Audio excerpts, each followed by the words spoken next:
Well, one was just one burglary. Mm-hmm. Mine was a string of burglaries, and the other, our other buddy, was told that there was actually a naked man actually ran inside your house. This house apparently, and climbed in bed with someone, and it's just absolutely ridiculous. And you fit the description of that naked man, no doubt, right? Yeah, all three of us do. We all have different builds. One cop told me it was a shaved head guy. Well, I have a big head, head of hair on my head. How do I fit that description? Ridiculous. Dave, I'm going to drop you right now, but listen, hold over. They're going to take your info. At the break, I'm going to tell Alex about this. This is a huge story. We've got to do a follow-up on this. It's simply unbelievable. This is what the country's come to. When at 4:30 in the morning, you're not safe in your persons and property. You're not safe in your persons or property because there might be a burglary or a string of burglaries, or you might fit a description of a pervert. We're just going to come in, you're a truther. Are you one of those truthers? You know about the Constitution. Are you educated? You're not allowed to be educated. You're my slave. I'm the authority. That is one of the craziest. Nothing shocks me anymore. These officers need to get in trouble. We're going to find out where this is in South Dakota. I can assure you this is going to be a big deal on Monday. And we need all you info warriors and listeners out there to contact these people out in South Dakota and say, hey, this ain't going to fly. I don't care what your memo says. I don't care if your memo says that people that believe in 9/11 truth and support Ron Paul or have a live free or die flag are bad. We're the ones trying to save the country. We're the ones trying to inform the dumbed down masses that there's mercury, squalene, and formaldehyde in your H1N1 shot. And it ain't even H1N1 that's out there. It's H5N1 combined with H1N1 combined with the human flu virus as well. But they're not making no one take it. They ain't mandatory yet. All the military has to take it. I just read you a mainline article of how students will fail their grade if they're absent more than 10 days. I can't even handle it. We got people protesting out in Albany, health workers, because they don't want to lose their jobs, but they don't want to take the shot either because they know what happened in 1976 when they pulled the same scam on the American populace. People died. People got Guillain-Barré. People lost motion in their legs and arms. Can you imagine becoming a quadriplegic because someone told you need to take a shot so you wouldn't get sick for a week and drink ginger ale? And have chicken soup with saltine crackers? Call me kooky, but I think that I'd rather spend an entire year of my life bedridden with chicken noodle soup, ginger ale, and saltine crackers than lose motion in my legs and arms for the rest of my life. You know what? Give me 2 years. I'll do 2 years over that. That's like my biggest nightmare, being in a chair for the rest of my life, not being able to move from the neck down. How nightmarish is that? And then the mainstream media will say, well, a lot of people might say that they got sick from this shot or, had a big condition, but it's not the shot. It's not the shot. That's Reuters. They're prepping you. And right now they're fear-mongering to pregnant women. Let me show you these fear-monger articles. Pregnancy is no time to refuse a flu shot. It's out in the New York Times. You think that's bad? You think that's a bad one? How about this one? CDC, nearly 1 in 3 pregnant women who've contracted H1N1 have died in the United States. Folks, this is insanity. Nearly 1 in 3 pregnant women who've contracted H1N1 have died in the U.S.? Where are the numbers? Where are the bodies? Believe me, if pregnant women were dropping dead from H1N1, the media would have loved to hype this up prior to this crappy Fox article. A stark reminder about how deadly the new H1N1 virus can be. During the news briefing Thursday, U.S. health officials said the virus has hit pregnant women especially hard. Since it first surfaced in April, nearly 1 in 3 pregnant women have died from the new strain. Unbelievable.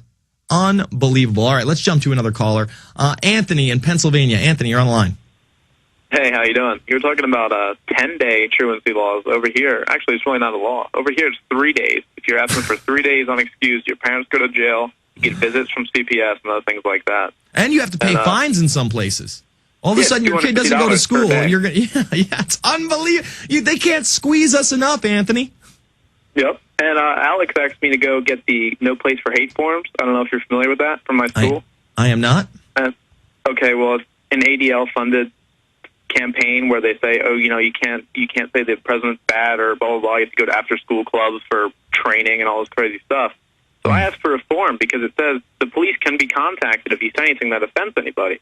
So I go to the office and I asked them for a form, and they said, oh, what do you need it for? I said, I just wanted to review it, show it to some people. Oh, we don't do that. We don't give out press release forms. I said, oh, what do you mean? They said, oh, go to the ADL website. It's right up there. They changed the wording completely. The ones they give to the schools is completely different than the things I got. Yeah, you have no freedom. You're not allowed to ask for the documents that pertain to your own life, sir. What are you trying to do? Yeah. Are you trying to stand up for yourself? Are you trying to stand erect and not chained down to the system of tyranny? I mean, this is just... These stories get worse and worse and worse because we let them get worse and worse. I mean, how do you feel about that guy that just called in? He has 8 cops in his house at 4:30 in the morning, dividing everybody up, trying to catch them in some lie. And when he says he believes in the Constitution and Bill of Rights, you one of those truthers? You one of those truthers, boy? That's ridiculous. They're having quarantines in schools now, too. My school has a quarantine system. If you apply for this, they send you to a quarantine room. You're not allowed to leave until you're diagnosed as okay. Really? When did this begin? Yeah, I actually sent you the first form I got. Mm-hmm. I sent it to Kurt at INFOWARRIOR or the editor, whatever it is. And well, you know what? We're so piled down. Listen, the best way to get at me personally is my Facebook and MySpace. Facebook.com/TheInfoWarrior, MySpace.com/Jason Bermas. I check those more than I check my actual email. I get a ton of good tips there. So if you've got something that's ready to go and really hot and you want me to see it, that's the best way to get it out there. I know that Kurt is always very bogged down. So is Paul. Rob Dew has a ton of jobs around here. I do too, but I do check those too. And it's a lot easier for me to go through them, especially if you'll send me a link to something you scanned in a JPEG. I know you can't attach anything, but my email is so bogged down with garbage and junk that I really can't check it as much. Anthony, thank you so much for the call. Please get that information out to me because I'd love to look at it. Let's go to Jennifer in California. Jennifer, you're on the line. Hi. I was wondering if there was any way to convince you guys to release Follow the Republic before October 15th, since that's when the first round of the H1N1 shots are supposed to be given. You're talking to the wrong guy, Jennifer. Thank you for the call. It's not my film. I really think that it will probably get released online prior to the October 21st release date, but that's not going to be my decision, obviously. Let's go to Bob in New Jersey. Bob, you're on the line. Hey, Jason, how are you? Good. Hey, welcome to the People's Republic of New Jersey. Hey, I sent you guys the vaccination forms that they've got here in Monmouth County. I guess they're going to do the converse. And what they're asking for is the names of all the kids that want to take the shot. And then they're going to compare it against the kids that did not take the shot. What, to try to demonize the parents and the households? How dare they say that their child's not going to take the shot? Oh, absolutely. And there's an education forum that's going to be held and all that. And, of course, if you ask any questions, you got to submit the questions in advance. So the next one's coming up, I think, on October the 7th.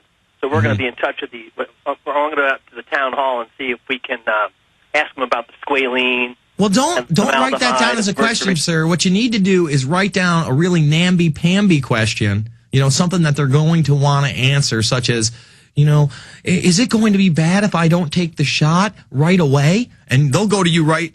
You'll be the first question. And then you ask the real question. They'll go, you can't ask that. That's not on the card. We have to expose these people, for the monsters that they are, for the controlled paradigm that they are. It's unbelievable to me that at some of these town hall meetings that I've seen, somebody starts asking a real question. The guy goes, no, you didn't, that wasn't written down. That wasn't a pre-approved question. Since when in America do we ask pre-approved questions, Bob? Well, that's the whole point. They don't want to answer the tough questions. We've already instructed our kids that if they take you into a room, if they try to give you a needle or anything like that, you start screaming fire. That's right. Fire. I like bloody murder myself, but fire will work as well, my friend. We're going to come back after this with your calls and breaking news. It's the InfoWarrior with Jason Bermas. Go check us out at Infowars.com and PrisonPlanet.tv.